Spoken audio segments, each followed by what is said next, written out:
fellow panelists. Friends, I'm very, very glad to be here today. My name is Chagulani Sentamo. For the record, Bobi Wine is just a nickname. Many times I go back to the time when I adopted the name Bobi Wine, because Bobi comes from Robert. Robert is my Christian name. I honestly up to now don't know what Robert means, but that's my name. And it changed from Robert to Bob. Well, I knew that Bob and Robert were the same, but Bob was fancier. Because when I was growing up, after learning that Robert means Bob, I chose Bob because Bob man was Robert as well.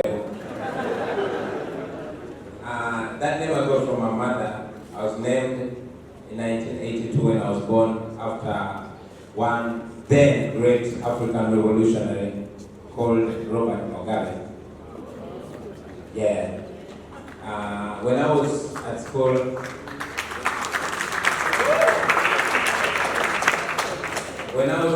studying music, it was more or less a culture for everybody to have a nickname. And because Bob was fancier than Robert, and Bobi was even more fancier than Bob, because Bobby Brown was a fancy artist then. I opted for Bobi. I only added the wine because I believed that I was getting better with age, and therefore I ended up being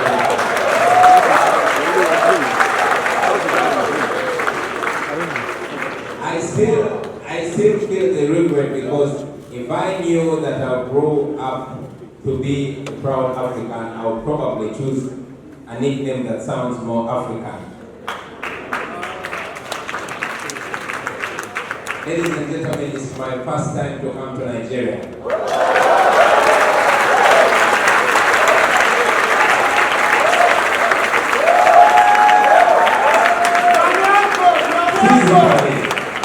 Physically, my soul and heart has always been in Nigeria. My thoughts and beliefs and indeed confidence has been in a great way shaped by what I learned from Nigeria. I grew up reading books from the great Chinua Achebe, from the great Elesi Amadi, but most importantly from Professor Wole Soyinka.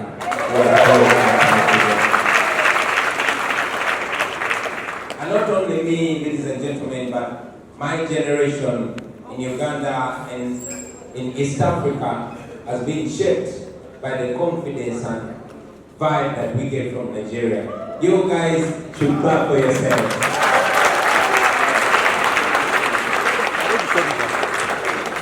Nigerians have always given us confidence. They, according to me, are the most confident Africans. I'm so proud.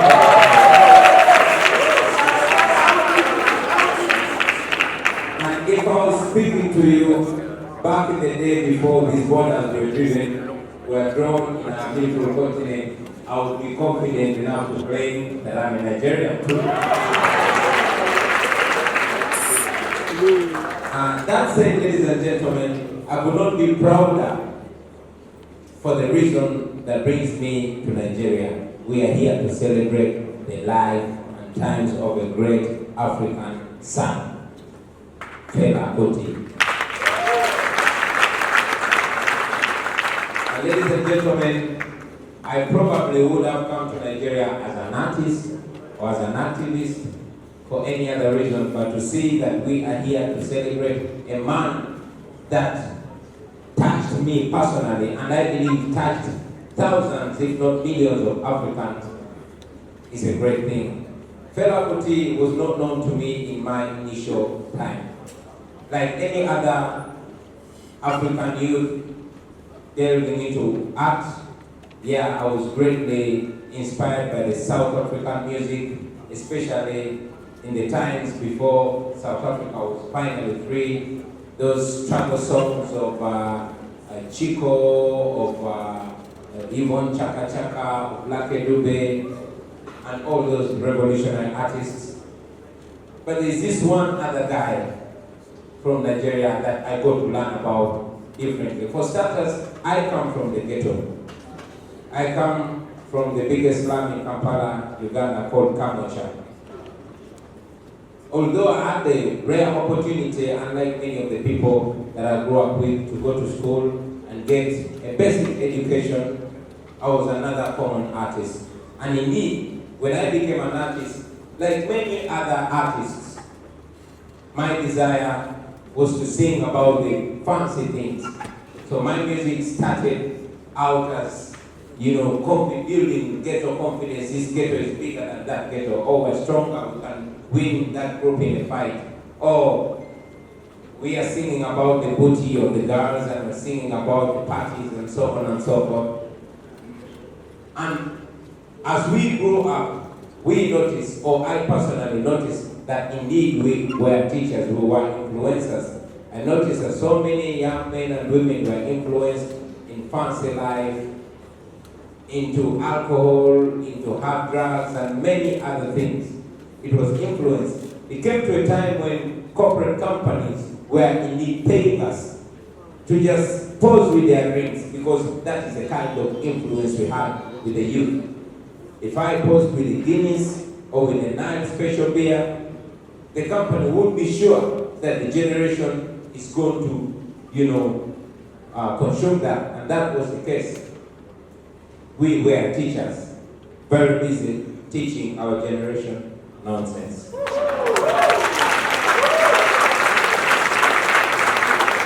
I said, it's either by mistake or deliberate that artists or activists that tend to teach what is not beneficial for the status quo are not promoted. I did not learn about Felabration from mainstream media.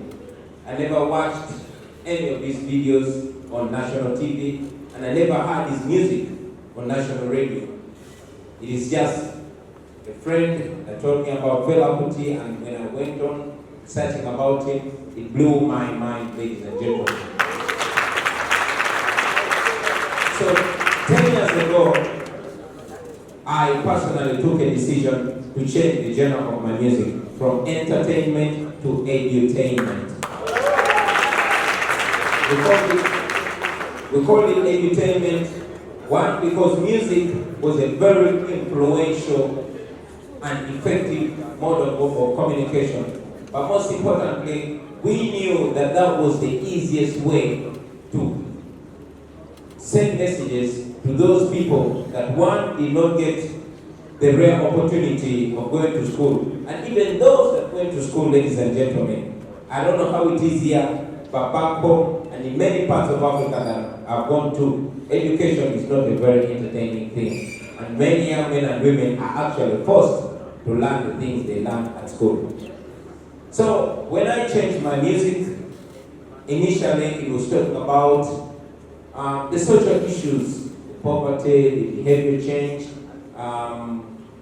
guiding fellow youth against the HIV/AIDS epidemic, and it's slowly that I found the need to talk about leadership. And again, coming back to Nigeria, ladies and gentlemen, there's one interview that I read when the great Chinua Achebe was asked what the problem of Nigeria was back in the 80s. He said, the problem of Nigeria are not the people, it's not the lakes or rivers, it's not the weather, it is the leadership.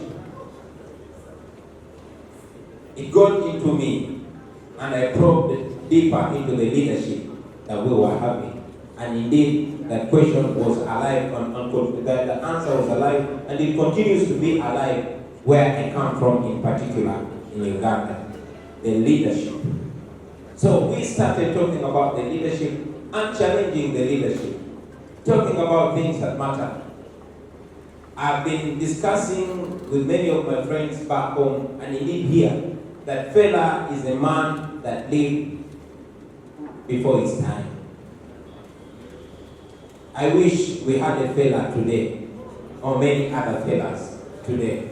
Because this is a guy that lived when there was no social media, when there was no internet. A in a time where it was very, very, very easy to silence a strong critical voice like Fela. Only God knows the beatings that he took, how many times he was incarcerated, but ultimately he stood and spoke for what he believed in. So today here we are, ladies and gentlemen.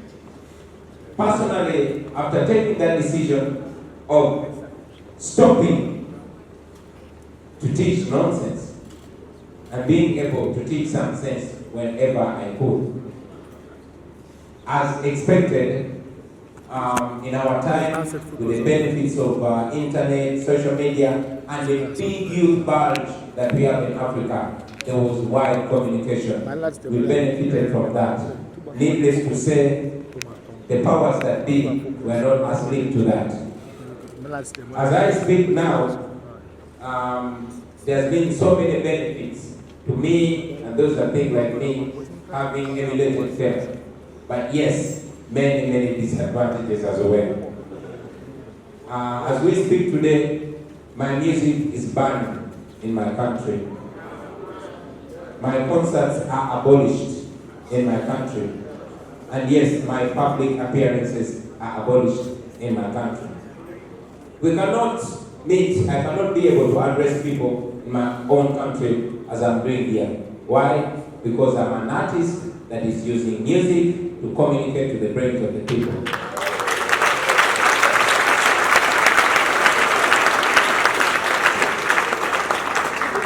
It was a statement from the President of the Republic of Uganda, General Yoweri Kaguta, not mix politics with music. But interestingly, we have a president that, as we speak, is in studio right now recording an album.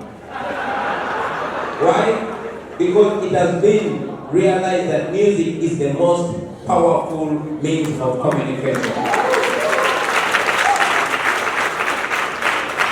In 2016, I was offered 500 million shillings, that's $200,000, to join a big list of artists that were singing praises for the president. Now, that money is not given to professors. That money is not given to any high-ranking person in our country. Why? Because much as they have the degrees, more degrees than a thermometer, much as they have the perceived credibility, the regime knows that indeed it is art and music that has that power to communicate. So coming back to the thing, teacher don't teach me nonsense. You realize that yes, sometimes it's out of fear, sometimes it's out of ignorance, and many times it's deliberate for us as teachers to be teaching nonsense. However, it's important for not just the artists from other parts of Africa, but even in Nigeria today, to make sure they are not teachers continuously teaching nonsense. We know that our people listen to us. We know that as artists, we are listened to by very, very many people.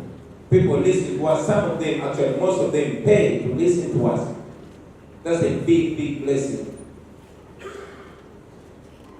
It has been widely said that we as Africans have not embraced the culture of reading to the levels we should. We have been ridiculed so many times. But again, nobody can say that African art has not been effective enough. So it is my hope and desire that we, the would-be fellas of this generation, continue the belief that the great Fela Kuti had. Here we are, ladies and gentlemen, celebrating a man that gave up on personal aggrandizement. We are celebrating a man who we know did not use his music to only, sing about parties, to sing about the good things that were happening, but to criticize those that hold the power on our behalf. And yes, learning from the great Professor Wole Soyinka, who one time said that the greatest threat to freedom is failure to criticize. I want to request on this platform my fellow artists, particularly the artists, to remember that they have an uncomparable power in their hand, in their mouth, to send out messages out there, to continue with the cause that was started by our fathers, by our inspirations, people like Fela Kuti, people like Bob Marley, and many other people. But most importantly, a man called Fela Kuti, who did not miss his words. We know that it's challenging to question the status quo. And we know that it's very rewarding to hope no with the status quo. But again, for those among us who doubt whether or not it's possible, we have an example that lived in the same space that we're living today. And his name was Fela Kuti. So while we celebrate him, may we tap into his braveness. May his spirit, which as an African man, I believe is still alive among us today. May all of us go back to our destination with at least a little bit of Fela Kuti. And I believe that if that spirit doesn't die, then many, many more fellas will be born in this generation. And